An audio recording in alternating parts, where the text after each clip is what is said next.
Cette semaine, on n'a que 2 jours de travail, lundi et mardi. Alors, on va bien travailler, mais c'est normal, on va pas en faire autant que d'habitude. Il n'y aura pas de nouveaux sons. En plus, le son que, il était compliqué, hein. Le cahier des écrivains cette semaine, merci beaucoup, hein. C'était compliqué, vraiment. Avec le C, le Q, le U, et puis le K, ça suffit.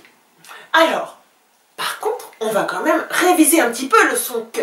Et pour ça, je vous ai trouvé un super exercice. C'est un mot croisé. On a dû en faire une fois. Mais celui-là, il n'est pas facile. Regardez comment ça marche. Oh!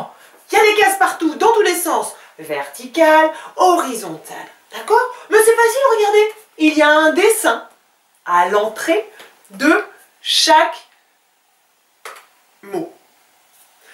Vous avez vu? Donc ça veut dire qu'il faut écrire le mot qui correspond au dessin. Il y a la flèche pour savoir si on l'écrit dans le sens horizontal ou dans le sens vertical. Par exemple, regardez. Oh, qu'est-ce que c'est ça? Oui, c'est une locomotive. C'est un grand mot, mais il est simple. Vous pouvez l'écrire tout seul. Locomotive. Eh bien, regardez comment ça marche. On met une lettre par case. L-O-C-O. Loco. On continue? M-O-T-I.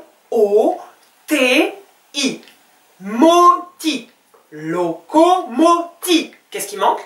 V. Locomoti. Comment on écrit le V? Oui. V et E. Regardez, on a écrit le mot. Et normalement, si on ne s'est pas trompé de mot, il y a une lettre par case et ça ne dépasse pas. Attention, faites-le au crayon de bois celui-là. Des fois la gomme est bien utile. Ça c'est un mot horizontal. Comment est-ce qu'on met les mots verticaux? Bah regardez. Oh, qu'est-ce que c'est que ce chapeau de gendarme là déjà? Comment ça s'appelle? Un mot en queue, un mot en queue.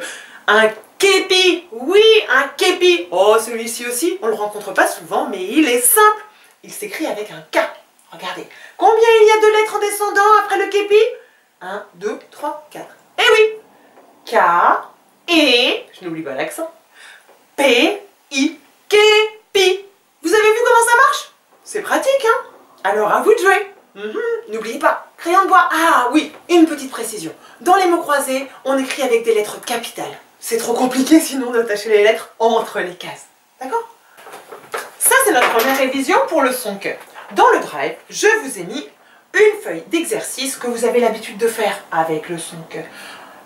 En tour quand tu entends le son que dans l'objet, fais une croix là où tu entends le son que, remets les lettres dans l'ordre, ce sont des mots que nous avons écrits, d'accord? Des exercices de cet ordre-là. C'est parti? Allez, à vous!